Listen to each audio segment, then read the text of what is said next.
Lendo Srila Prabhupada Lilamrita, sexto volume, capítulo Índia, unificando a ISKCON. Os presidentes de templo escolheram Jayadvaita, um brahmachari perito na filosofia da consciência de Krishna, para apresentar o caso deles perante Srila Prabhupada. Alguns dos membros do GBC que partilhavam os mesmos pontos de vista também vieram à reunião. E como grande parte da oposição estava contra o grupo Radha Damodara, Tamal Krishna Goswami também apareceu, a fim de defender o grupo. Os muitos membros do grupo Radha Damodara, os quais havia vindo a Mayapur em busca de bem-aventurança espiritual, após um ano de exaustivo serviço de Sankirtana, ouviram as críticas lançadas contra eles e quiseram retaliar. A jubilante atmosfera espiritual do festival estava ameaçada por um rompimento político. Jayadvaita explicou a Prabhupada que, segundo achavam os presidentes de templo, a propaganda de que os grihastas eram incompetentes para liderar os brahmacharis, na realidade não passava de um ardil. O que estava mesmo em questão era os homens e o dinheiro. Dizendo aos brahmacharis de templo que não trabalhassem subordinados a grihastas, os sannyasis do Radha Damodara conseguiam atrair os rapazes e tirá-los de seus serviços autorizados no templo. Tamal Krishna concordou que, se é que tais ideias falsas estavam circulando, era necessário sustá-las, porém sustentou que, na realidade, seu grupo não perpetrava semelhante filosofia. Lançaram-se acusações mútuas perante Srila Prabhupada, que então apresentou sua opinião. O padrão deve ser que não haja discriminação entre grihastas e sannyasis. Devemos analisar tudo de acordo com o avanço em consciência de Krishna. Yei Krishna Tattva Veta Sei Guru Raya.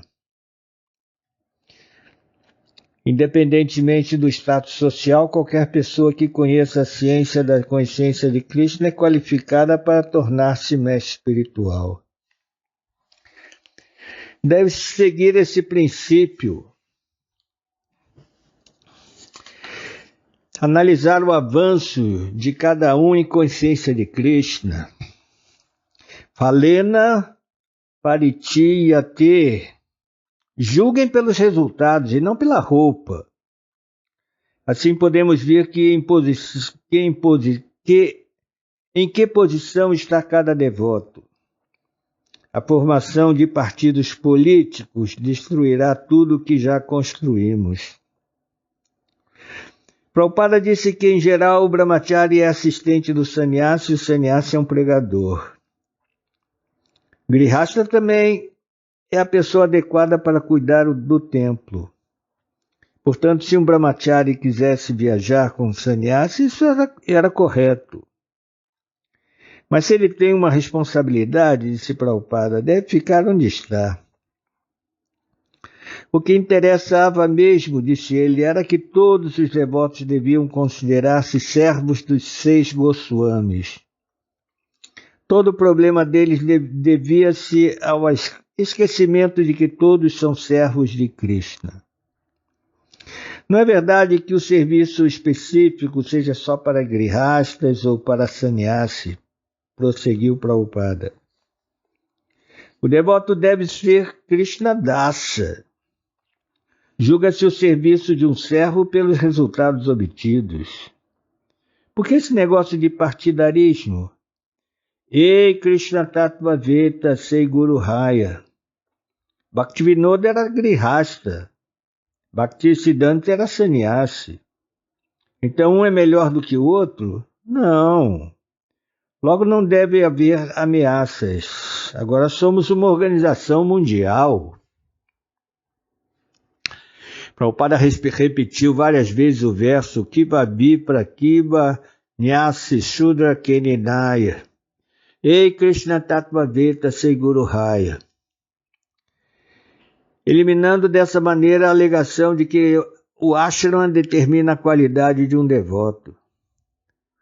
Todo aquele que conheça a ciência de Krishna, todo aquele que esteja plenamente ocupado a serviço de Krishna, enfatizou Prabhupada, é um devoto puro.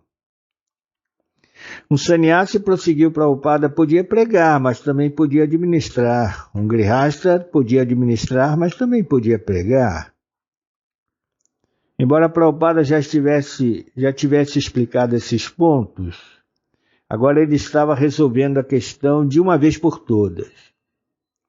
Era preciso parar com aquela discriminação, disse ele. Discriminar não era consciente de Krishna. E o CGB deveria revogar todas as resoluções discriminatórias contra os grihastas. Prabhupada enfatizou que o verdadeiro padrão era ser Krishnadasa, servo de Krishna. Com essa atitude de rendição, o devoto devia ser perito e estar disposto a fazer qualquer serviço que fosse necessário. Para dar um exemplo, ele contou que há uns 50 anos, quando ele era gerente do laboratório de Bose em Calcutá, os empregados entraram em greve.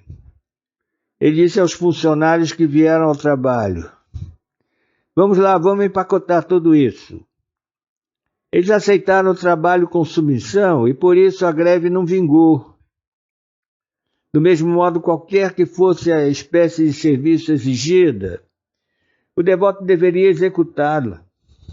Devemos ser servos de Krishna muito obstinados, disse Prabhupada. Prabhupada salientou que provavelmente ele foi o primeiro sannyasi genuíno na história a providenciar matrimônios entre discípulos. De certo que ele não estimulava seus discípulos a desobedecerem os princípios reguladores, disse ele, mas o que importava na verdade era o serviço a Krishna. Se para isso fosse necessário providenciar casamentos, então dever-se-ia fazê-lo. Mas em geral, segundo a divisão de funções, o sannyasi dedica-se plenamente a pregar, disse ele. E não se deve impedir que os sannyasis preguem, desde que cada devoto continue cumprindo o dever a ele atribuído, qualquer que seja esse dever. Se houver alguma discrepância, tentem corrigi-la. Todo boato tem um fundo de verdade. Prabhupada estava não só definindo e resolvendo as desavenças imediatas, mas também elevando todos os devotos ao nível de consciência de Krishna dedicada e inspirada.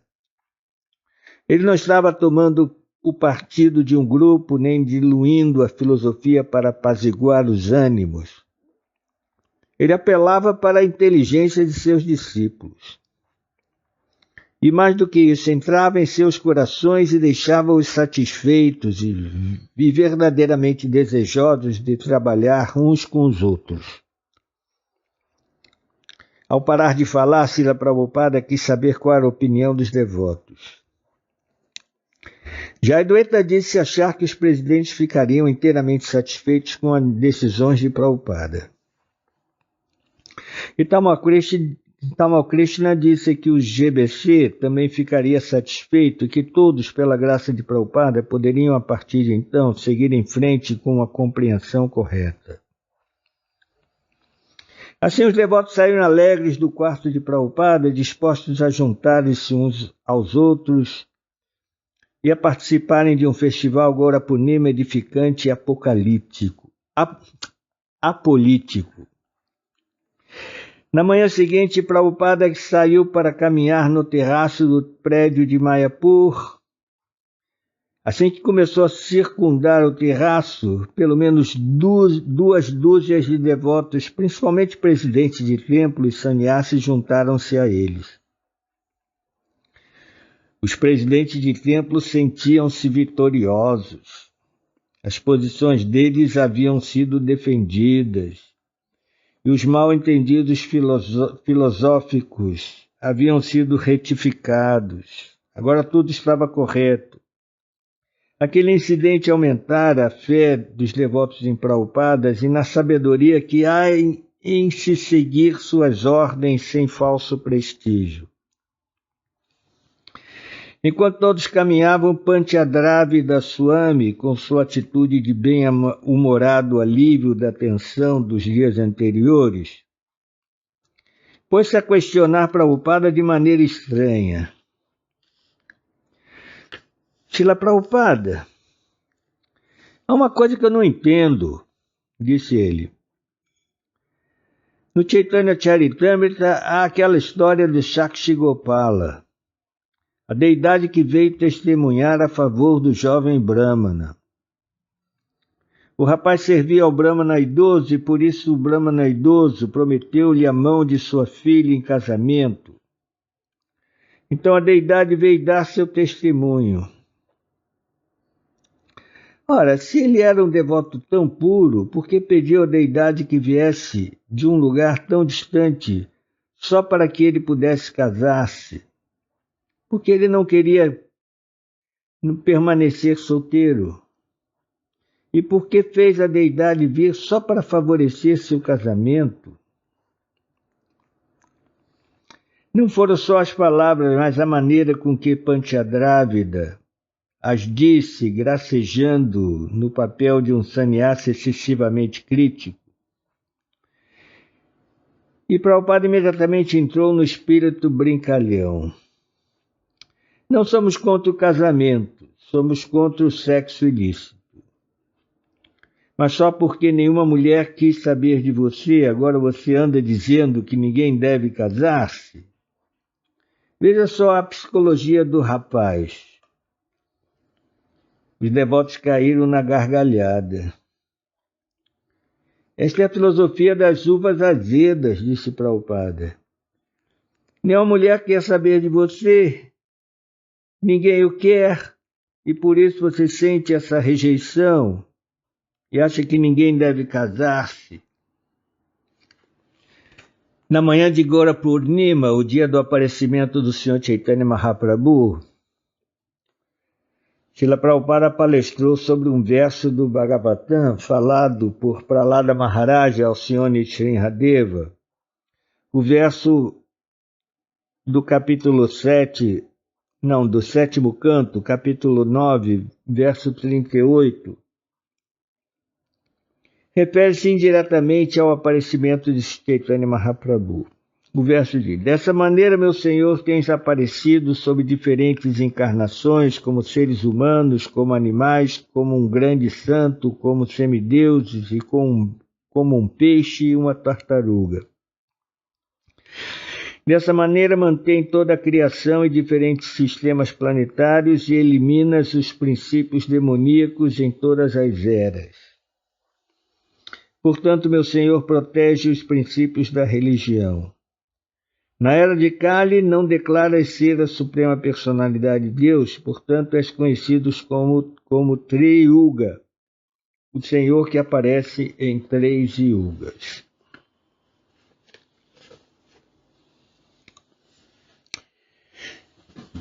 Sentado confortavelmente em sua Vyasasana, Srila Prabhupada olhou para cima de seus óculos de leitura, para o longo salão repleto de discípulos sentados. 2 devotos abanavam-no com grandes chamaras. Os muitos candelabros de vidro cintilavam. Na extremidade oposta do salão erguiam-se as formas de Radha Madhava e do Senhor Chaitanya. Temos aqui uma declaração muito específica a respeito de Sri Chaitanya Mahaprabhu, diz Prabhupada. Ele é avatara. Chaitanya Mahaprabhu é a mesma suprema personalidade de Deus, mas ele é Chana. Chana significa coberto, não diretamente. Isso porque ele apareceu como um devoto. Srila Prabhupada explicou por que o Senhor Supremo apareceu em Kali Yuga como um devoto. Ao aparecer, o Senhor Krishna deu a seguinte ordem a todos: rendam-se a mim. Mas eles pensaram: Quem é essa pessoa para nos pedir tal coisa? Que direito ele tem? Por que deveríamos renunciar? Mas o próprio Deus, o seu Senhor Supremo, tem que ordenar. Isto é Deus. Porém, pensamos de outra forma. Quem é esse homem? Por que está dando ordens? Por que abandonar tudo por ele? Todo o processo de consciência de Krishna requer submissão, rendição a Krishna, explicou Srila Prabhupada. Mas é submetendo-nos ao devoto de Krishna, ao seu representante, que nos rendemos a ele. Assim, Chaitanya Mahaprabhu apareceu neste dia para dar misericórdia às almas caídas, cuja tolice é tão grande que não as deixam aceitar a consciência de Krishna. Ele as está ensinando pessoalmente. Assim é este Kirtana. Mais tarde, aquela manhã, Prabhupada desceu de novo à sala do templo, desta vez para realizar iniciações. 15 devotos iam receber iniciação bramínica, 25 primeira iniciação e 7 sannyasa. Outra vez, Srila Prabhupada citou o verso que se tornara o tema do festival. Kiva Vipra Kiva Nyasi Sudra Kenenaya. Quer alguém seja grihasta ou sannyasi, não importa. Ele deve tornar-se guru. Como? Ei Krishna Tattvaveta. Pode tornar-se guru aquele que conhece os princípios da consciência de Krishna, aquele que compreende Krishna. Guru é o posto conferido aos sannyasis e aos brahmanas. Quem não se torna brahmana não pode tornar-se sannyasi, e o sannyasi deve ser o guru tanto para os ashramas quanto de todos os varnas. Logo, precisamos de muitos sannyasis que assumam a responsabilidade da pregação. Há pessoas sofrendo no mundo inteiro por falta de consciência de Krishna. Srila Prabhupada advertiu os rapazes a que viessem como sannyasis muito estritos. Também enfatizou que todos os seus discípulos deviam treinar para qualificarem-se como gurus. E citou Yaridekatarikera Krishna Upadesh. Em qualquer parte, quer você esteja neste ou naquele canto do mundo, não importa. Quer você esteja em casa ou fora de casa, não importa. Tornem-se gurus, todos vocês. Como tornar-me-ei guru? Não tenho qualificação alguma. Chaitanya Mahaprabhu disse que não é necessário ter qualificação alguma. Só se exige uma condição, a de se repetir a instrução do Bhagavad Gita, isso é tudo. Yaridekatarikaha Krishna Upadesh. Torne-se um guru. Não seja como os patífios desmiolados que adulteram Krishna Upadesh. Apresente o Bhagavad Gita como ele é, assim você poderá ser guru. Você pode ser o guru de sua família, de sua sociedade, de sua nação, de onde quer que esteja. E, se possível, saia e pregue esta missão do Bhagavad Gita. Portanto, o nome de nosso movimento é Consciência de Krishna. Tudo aquilo que Krishna diz, você aceita e prega. Assim você passa a ser guru. No dia de Gora Purnima, todos jejuaram até o nascer da lua, e a maioria dos devotos foi banhar-se no Ganges. Jayapataka Swami disse-lhe que, segundo o Shastra, todo aquele que se banhasse no Ganges, em Mayapur, durante o Gora Purnima, libertar-se-ia do nascimento e da morte. À noitinha começaram a chegar inúmeros peregrinos.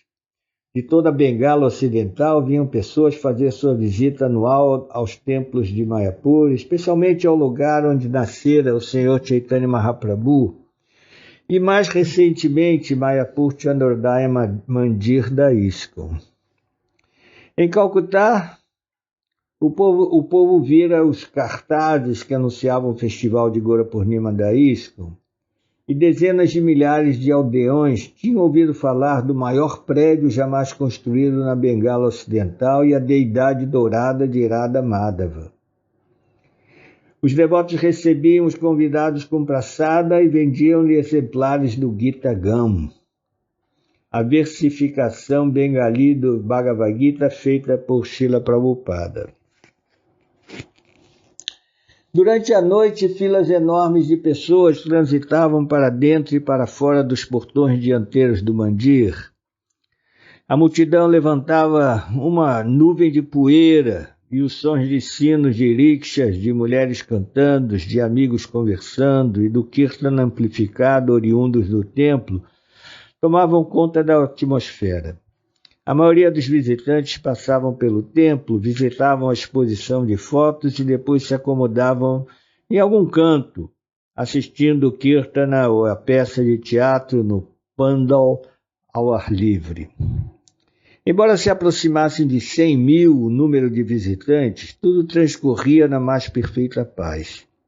As pessoas iam e vinham sem empurrar, sem correr, observando o respeito costumeiro, próprio de quem visita um lugar sagrado. Dhruvanata diz o seguinte: a atração mais estática do festival era quando Srila Prabhupada circunambulava o templo após a saudação das deidades de manhã. Havia um sino em ambos os lados da sala da deidade, enquanto fazíamos a circunambulação, e Prabhupada se aproximava dos sinos, um devoto entregava-lhe a corda presa aos sinos. À medida que os devotos cantavam e dançavam em êxtase, Prabhupada puxava o sino no compasso do Kirtana e ao mesmo tempo erguia sua mão esquerda, incitando os devotos a cantarem e a dançarem cada vez mais. Anaka Dundubi diz o seguinte: Srila Prabhupada sentava-se na varanda e ficava observando Mayapur. Uma vez eu o vi acompanhando alguns meninos com os olhos. Os meninos ordenhavam suas vacas. Ele adorava contemplar toda a região. Alguém deu-lhes um pequeno par de binóculos que ele usava para vasculhar toda a área de Mayapur, com o dedo erguido no ar. Ele parecia um general, virando o rosto para o lado da casa de Bhaktivinoda Thakura. Ele focalizou o lugar onde nascera o Sr. Chaitanya. Ficou observando detidamente e depois disse: quase ninguém, eles não têm ninguém. Sattvarupa Das Goswami diz: certo dia Prabhupada mandou chamar os membros do GBC. Era de tarde e pudemos observar que ele se sentia muito bem-aventurado. Enquanto ouvia o Kirtana no templo, disse-nos que todos deveriam vir a Mayapur e cantar 24 horas por dia.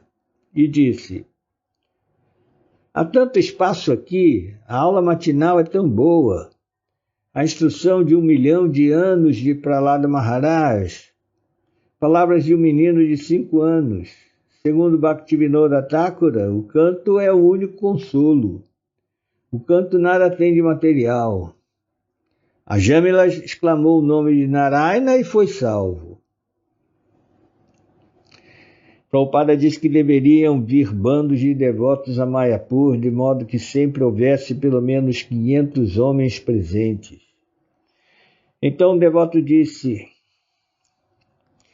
nos Estados Unidos estão tentando cantar mais 12 horas por dia, tentando organizar um programa de 24 horas de Kirtan. Sim, em toda parte deve-se haver gente cantando o santo nome, disse Srila Prabhupada. Ao invés de reuniões, resoluções, dissoluções, revoluções, e então nenhuma solução, deve haver canto. Gopavridhapala.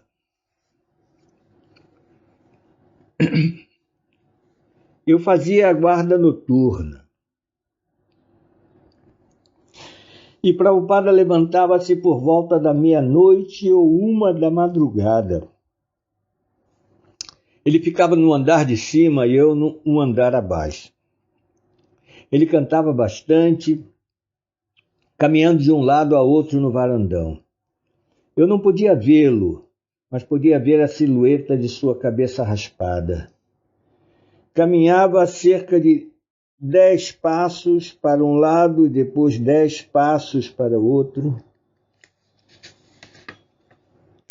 Eu ficava de vigia durante 3 horas e aproveitava para cantar minha japa e admirar a cabeça de Prabhupada indo para lá e para cá. Às vezes eu podia ouvi-lo cantando mais alto. Lembrava-me de Bhaktisiddhanta Sarasvati, pois muitas vezes Srila Prabhupada descreveu o varandão onde Bhaktisiddhanta Sarasvati andava de um lado para o outro, imaginando e conjecturando como propagar o movimento da consciência de Krishna. Da mesma maneira, Prabhupada andava para lá e para cá e pensava em como difundir a consciência de Krishna. Anakadundubi diz o seguinte: havia um belo entalhe de sândalo de Radha Krishna na parede do quarto de Prabhupada, tal como na capa do livro Krishna, com Radha Krishna de pé, Radharani com o braço em volta de Krishna segurando a falta dele, e Krishna segurando seu manto em volta dela. Quando não vinham visitantes para o Darshana, Prabhupada ficava sentado a olhar para esse entalhe que ele tanto adorava. Quando eu aparecia com uma guirlanda para ele, ele a usava durante a Darshana por cerca de 1h30. E depois do Darshana, levantava-se e ia ao banheiro, sempre se lembrando de tirar a guirlanda do pescoço. Então ele voltava e dava a guirlanda a Radha Krishna. Houve ocasiões em que lhe dei guirlandas feitas de florzinhas brancas, muito aromáticas, que Jananivasa me dava. Prabhupada pegava esse tipo de guirlanda e, num gesto muito lindo, colocava em Radha Krishna. Era a perfeição da adoração à deidade. A maneira como ele colocava aquelas guirlandinhas em Radha Krishna. Jananivasa diz: bem antes de Prabhupada partir, eu subi e lhe perguntei: defumador, Srila Prabhupada? Não havia ninguém mais no quarto nesse momento, ele estava ali sentado cantando japa. Eu comecei a encher o quarto com fumaça do defumador. Saía fumaça de toda parte e Prabhupada manteve as janelas fechadas. Ele olhou para mim e disse: isto cria uma atmosfera propícia para a compreensão espiritual. Isto é ótimo, ótimo. Então voltou a cantar japa. Pushta Krishna diz: quando Prabhupada finalmente terminou de organizar e dirigir o festival de Mayapur, perguntei-lhe se estava cansado. Prabhupada disse: cansado por quê? Tantas pessoas estão vindo para ouvir sobre Krishna. Quem prega sente-se revigorado. Começando o novo capítulo, capítulo 6, o aleijado e o cego.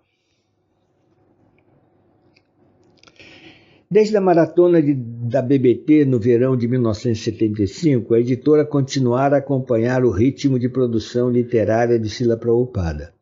Desenvolvera-se uma doce competição transcendental entre Prabhupada, sua editora e os distribuidores de livros. Em novembro de 1975, Prabhupada escrevera um dos campeões de distribuição de livros. A BBT diz que está publicando livros na mesma velocidade em que eu os traduzo, e que vocês estão distribuindo no mesmo ritmo da publicação. Isso é bom. mas mesmo estou adiantado em meu trabalho de tradução. Agora eles me devem o 6º canto do Srimad Bhagavatam. Já estou trabalhando no 7º canto. No entanto, nos últimos meses, a produção literária de Srila Prabhupada vinha diminuindo, principalmente devido a seus compromissos administrativos. Sua supervisão direta na construção do Templo de Bombaim, sua administração direta no Templo de Vrindavana durante um mês, sua luta para eliminar um grave foco de dissidência na ISKCON. Tais atividades enfraqueciam seu ânimo para escrever. Em Mayapur, quando os devotos não conseguiram controlar o bater das portas, ele reclamara amargurado que esse som de partir o coração interrompia sua tradução meditativa. Explicou que às vezes meditava durante 2 ou 3 dias sobre um único significado antes de realmente escrevê-lo. Na verdade, a palavra traduzir não abrange o sentido profundo da produção literária de Prabhupada.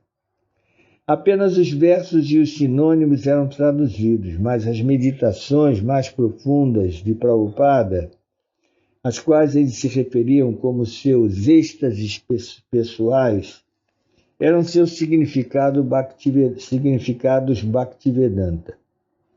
Ele conseguia compor melhor os significados, bem como traduzir os versos, quando tinha condições de meditar sobre eles o dia inteiro, e não apenas quando ligava seu ditafone a 1 da madrugada. Ele estava traduzindo o seríssimo e complicadíssimo conhecimento védico para um contexto moderno, tornando-o acessível à compreensão dos leitores ocidentais. Aquela era uma tarefa muito grandiosa e muito puxada. Para melhor se comunicar com as pessoas do mundo através de seus escritos do Srimad Bhagavatam, Srila Prabhupada dependia de uma situação muito propícia. Portanto, após o Festival de Mayapur, ele formulou um itinerário que, em cerca de um mês, o levaria ao Havaí. Lá ele esperava encontrar uma atmosfera favorável para seu trabalho literário. Pusta Krishna Swami, seu secretário de viagem, escreveu com antecedência para o Havaí, logo após o Festival de Mayapur. Prabhupada está querendo traduzir bastante, portanto não arrumem programas externos dessa vez. E se houver visitantes, o horário de visita deverá ser apenas entre as 5 e as 6:30 no máximo, cada tarde. Se vocês organizarem isso direito, então Prabhupada ficará aí algum tempo fazendo suas traduções. Como o itinerário de Prabhupada também incluía outra excursão pelos Estados Unidos, seu secretário escreveu com antecedência para Kirtanananda Swami em Nova Vrindavana. Prabhupada tem revelado algumas outras coisas. Diz que à medida que o tempo passa, sente cada vez menos interesse em receber visitantes. Mencionou que Aurobindo só recebia visitas uma vez por ano, no dia de seu aniversário. Embora Prabhupada considere que isso ainda não é possível, perguntei-lhe aonde ele gostaria de ir para traduzir por algum tempo. Ele disse Nova Vrindavana. E disse que estaria aí após o Rath Yatra de Nova York. Havaí, 3 de maio de 1976.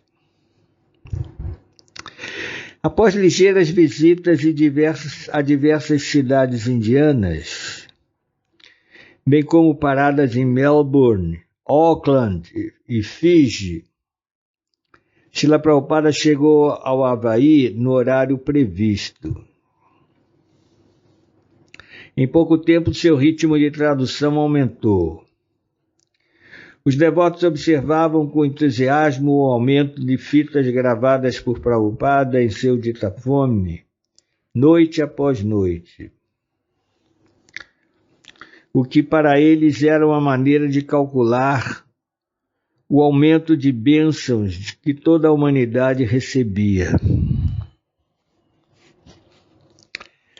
Ao passo que na Índia o marcador de seu ditafone não passava do número 100, às vezes nem saía do 0, no Havaí ele passou a gravar uma média de 200 e até 300 dígitos, dia após dia.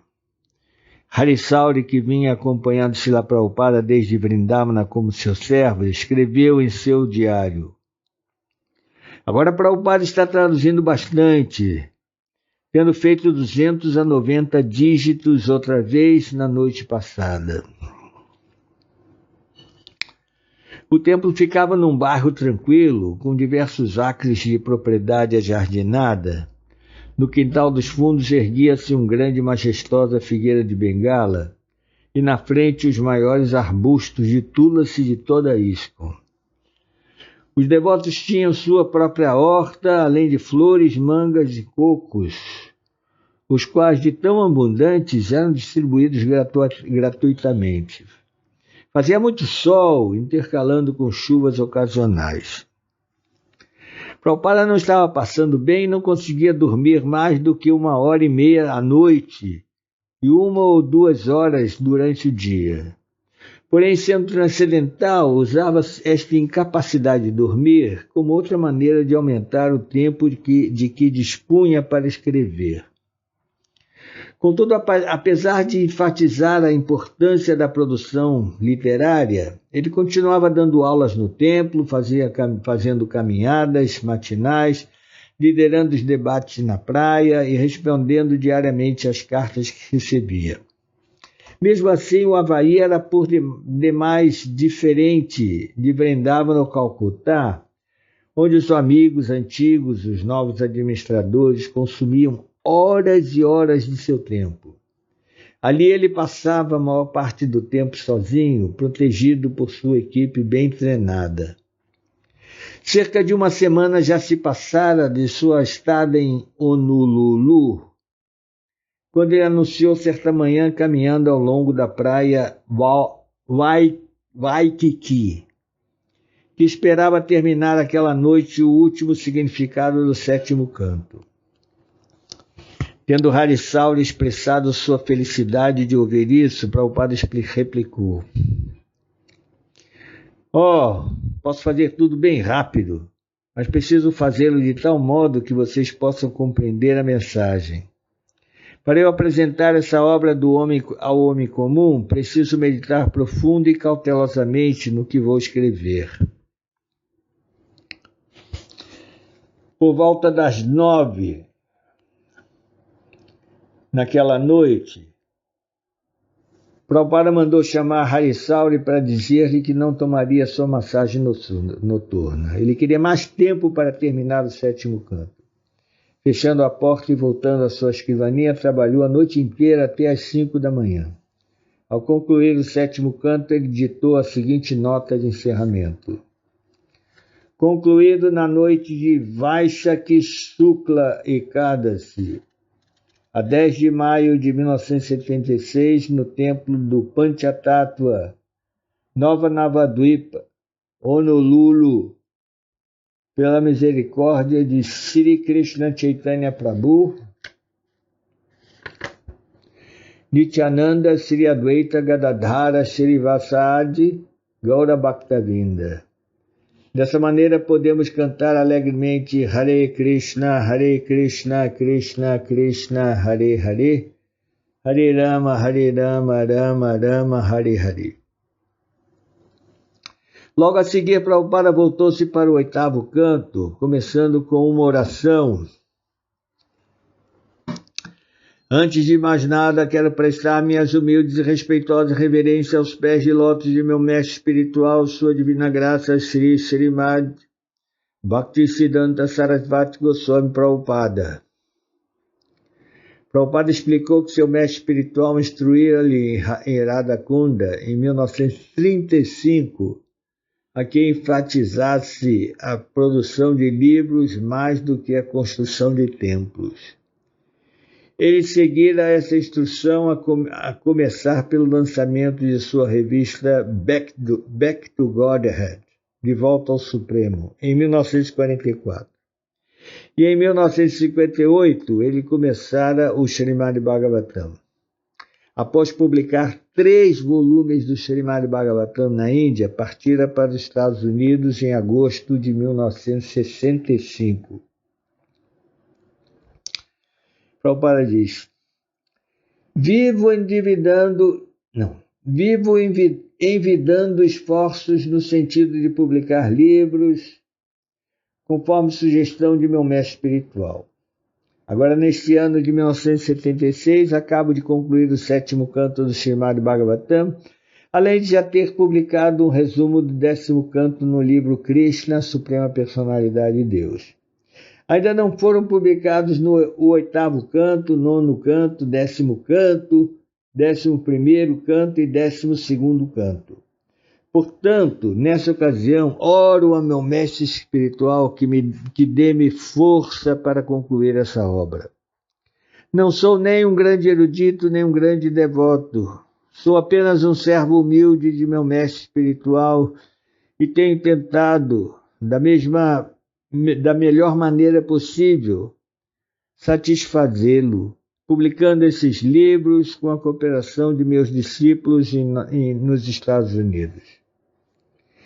Felizmente, intelectuais do mundo inteiro estão apreciando essas publicações.